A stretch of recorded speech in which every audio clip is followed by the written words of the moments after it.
from a capital need, from a work output, from new stakeholders and entering the industry. Like there's huge opportunity. It's not all going to come next year, guys. This is over a 25-year plan, 25-year forecast, I should say. And there are some broad assumptions, so you can challenge those, and I think you should, and be thoughtful about it. But this is just kind of a simple look into the future. Welcome to Season 7 of Bridge the Gap, a podcast dedicated to informing, educating, and influencing the future of housing and services for seniors. Powered by sponsors AccuShield, Align, NIC MAP Vision, ProCare HR, Hamilton Captel, ServiceMaster, Patriot Angels, The Bridge Group Construction, and Solinity, and produced by Solinity Marketing. Welcome to Bridge the Gap Podcast, the senior living podcast with Josh and Lucas. A very exciting NIC conversation here with a good friend of ours and a great supporter of the platform, Kyle Gardner of NIC MAP Vision. Welcome back to the show. Yeah, thanks for having me, guys. Good to see you again. Ready to talk about some data. That's right. We are going to talk data today, and you're going to want to lean in on this because this type of information, typically people are paying a lot of money to get. Kyle and NIC MAP Vision have agreed to come alongside Bridge the Gap and providing this information in a format on our podcast that's never been provided to the industry before. So this is something that's really, really special. We're also at NIC, and I believe that you said, was it 84 demos, 84 meetings that your team is having discussing what NIC MAP Vision offers? Yeah, we have a lot of interest, and we're very blessed to have that. Our team is busy meeting with customers, meeting with new prospects, and just trying to figure out how we can bring value to them and their businesses. It is very valuable, and it's a one-of-a-kind solution provider for data in the industry that's never been available before.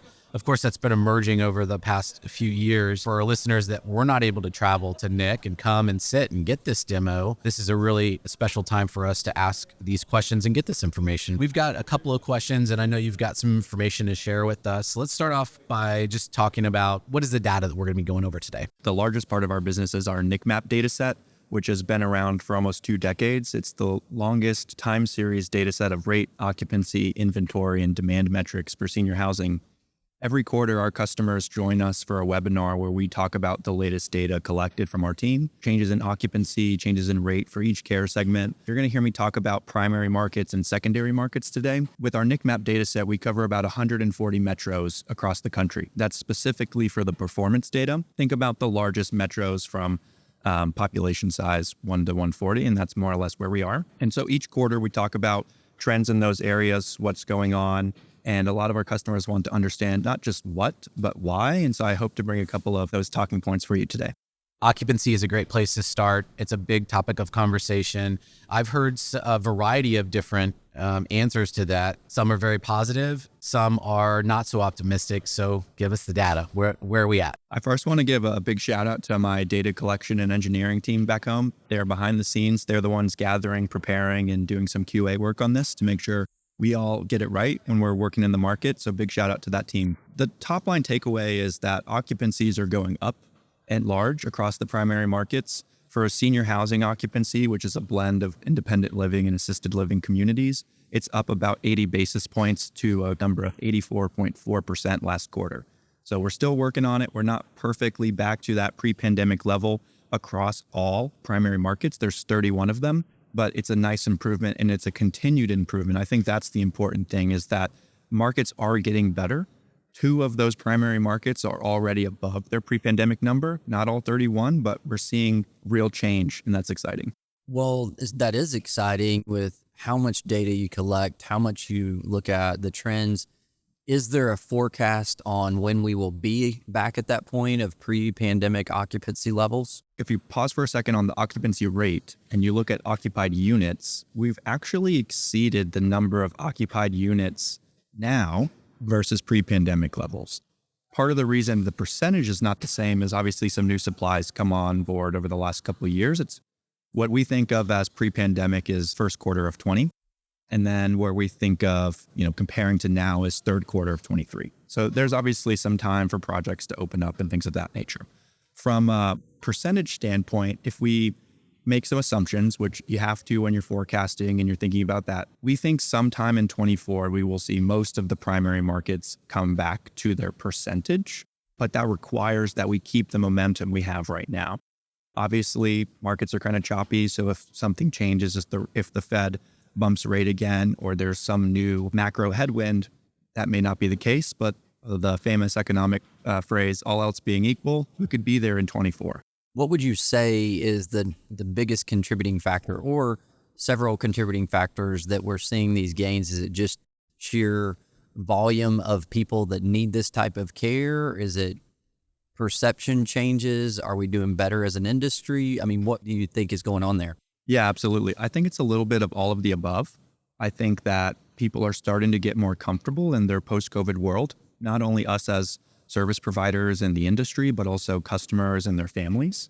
They're realizing, specifically with assisted living and memory care and the more acute-based systems, that they can get care, they can find quality out there, and so they're willing to have those tours. The major headwind that I'd be a fool not to bring up is the demographic growth curve. From 2020 to 2030, the number of people over the age of 80 is going to grow by something like 40%, maybe even more. And then from 2030 to 2050, it's going to double. 40% growth in 1 decade, and then 100% growth in a 2-decade span. And that has a lot of opportunity and a huge amount of challenges. I have some other data points on construction I'd love to dive into. The first baby boomer is going to turn 80 in 2026.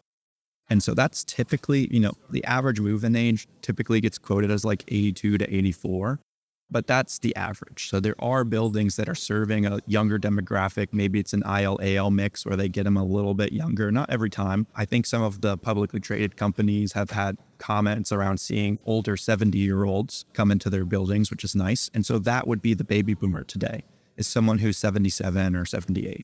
And you just kind of alluded to the construction, which, backtracking a little bit back, prior to 2020, there was a lot more inventory coming into the market. How is the inventory, the construction impacting this?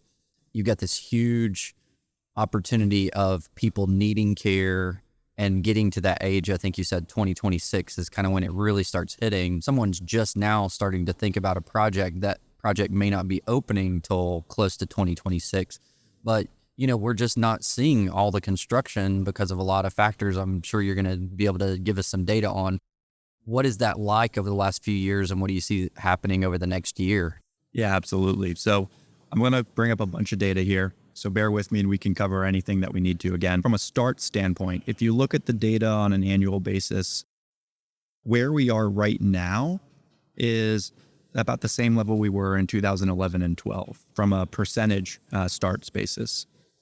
That's been trending down from the highs of around 2015, 2016 in that area. It's not been a precipitous drop, just a steady slowing. And if you kind of look at new construction or new inventory that came online in 15, 16, 17, the talk was oversupply.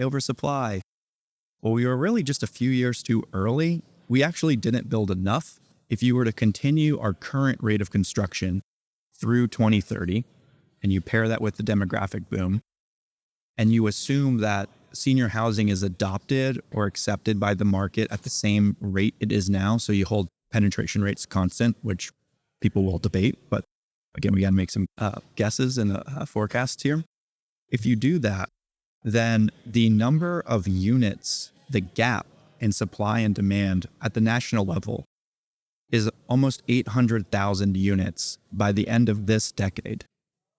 Wow. And to your point earlier about it taking longer to open after you put a shovel in the dirt, we did a white paper recently. It's completely free on our website that talks about the trends of construction in the boom of, the middle 2010s, 15, 16, 18, things of that nature. You could start and finish a project in maybe 8 months, 9 months, and now it's taking almost 11.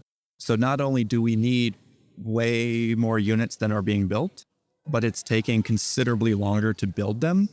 And so if the capital markets could open up, I personally, and so I'm stepping away from the NIC MAP Vision forecast, I personally think that we would see a massive rush of existing players in the industry and also outside players come into the space. But as long as those capital markets are tight, getting anything done is not only expensive, but very complex. Yeah. Well, so I'm not even sure the best way to communicate this question, but bear with me. It may take a minute. So when you're talking about total volume of units, this is a big number, a big rolled up number, kind of national number. Do you see any special segmentation that there's certain size of markets where you see the largest deficits? In other words, are the secondary or tertiary markets suffering disproportionately to the primary markets, or vice versa? Do you see any data trends there in construction and supply and demand? Yeah, great question. I don't have a perfect answer or a direct answer for you. I don't have the data prep, but I'm going to actually have the team look into it. Homework. We got homework. Good thing we're going to hear from you again. Oh yeah. What I do have prepared though, tangentially related. So if you look at the primary markets, that's the top 31 metros. And then you look at this, what we call secondary markets, that's Metro 32 to 99. And you compare how they're rebounding, basically, the secondary markets are rebounding much faster compared to the primary markets, primarily with majority assisted living. And our definition of majority assisted living means assisted living or memory care is the largest makeup of units on the property. It doesn't mean they don't offer IL or skilled or active adult or some other service. It just means the primary service being offered is assisted living and memory care. I think that's being driven by the need component.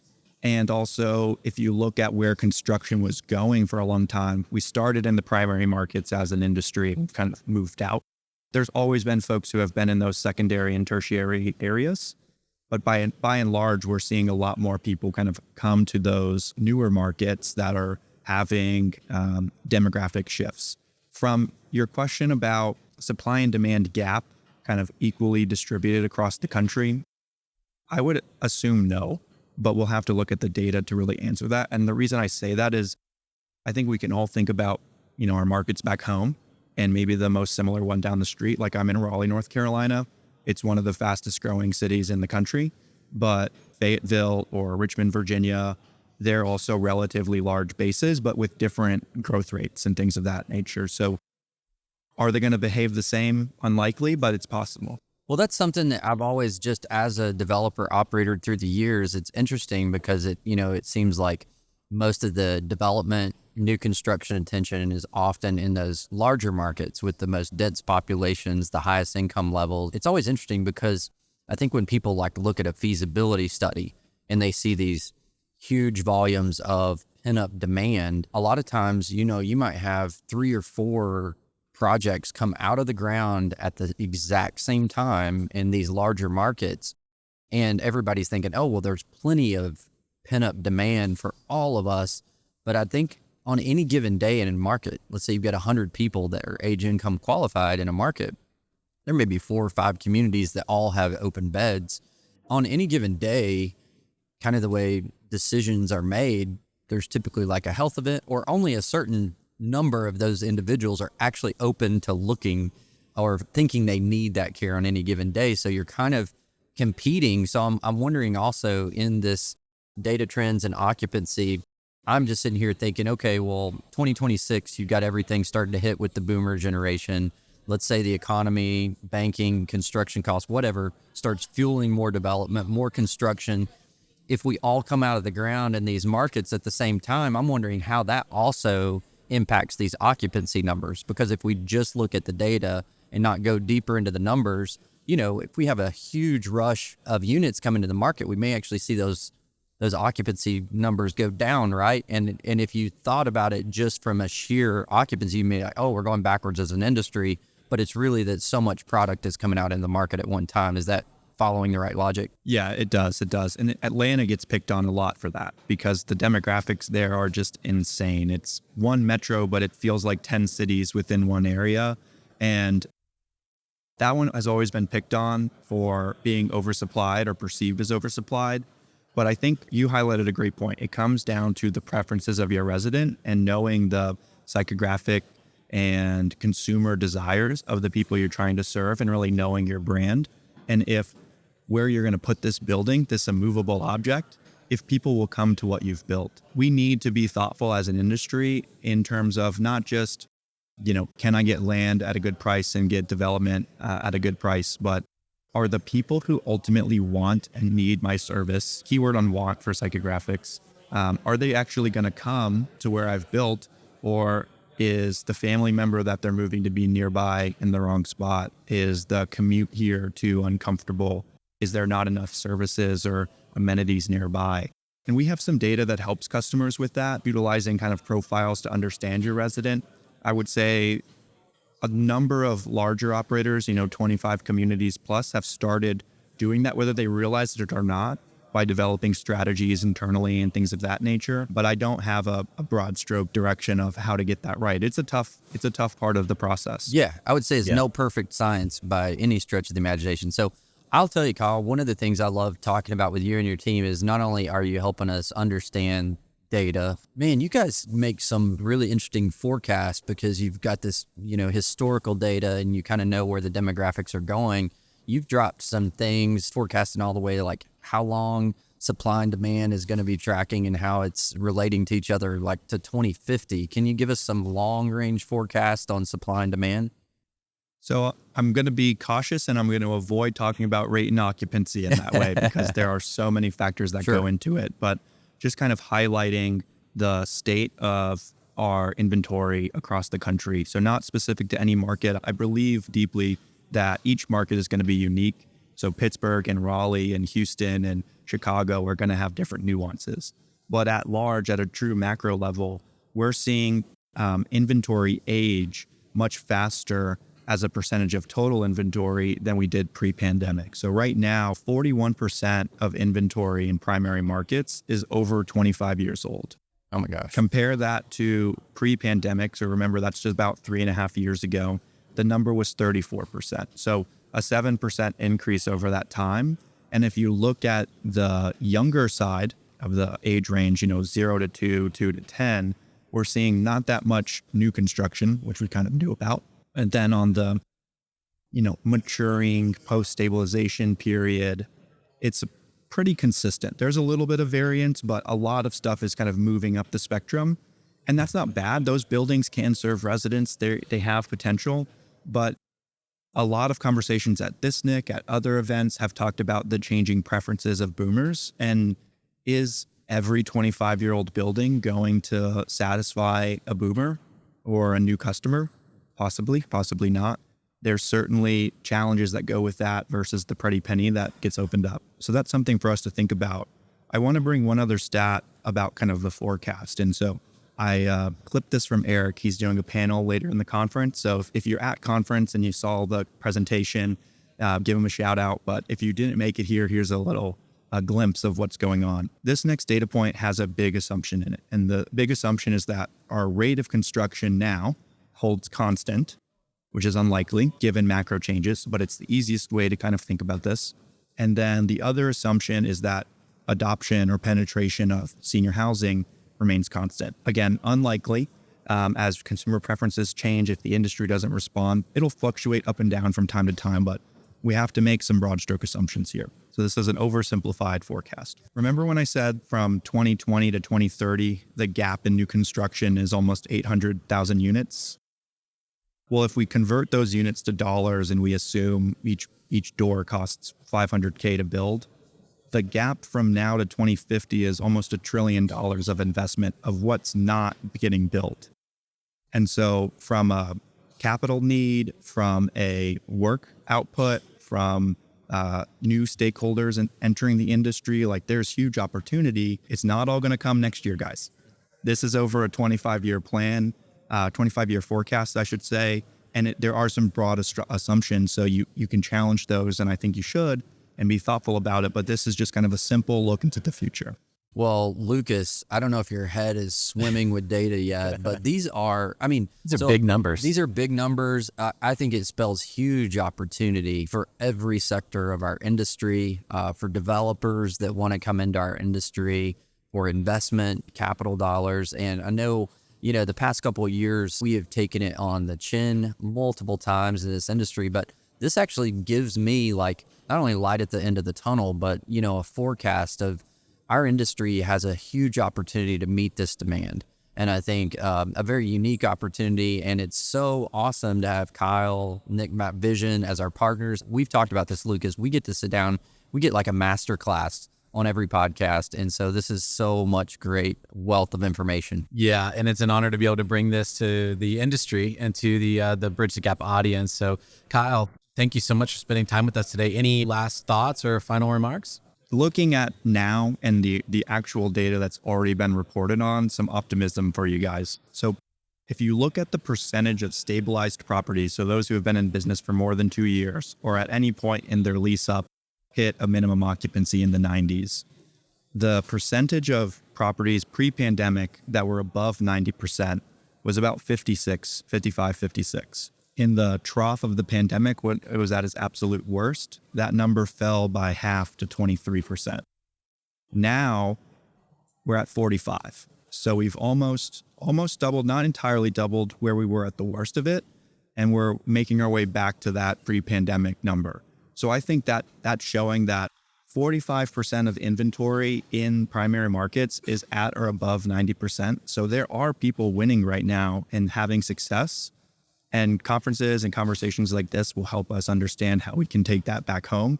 Maybe not share the competitive sauce or things of that nature, but have some fun with it. And then in closing, I'd just like to say thank you to you guys for your time and having us on.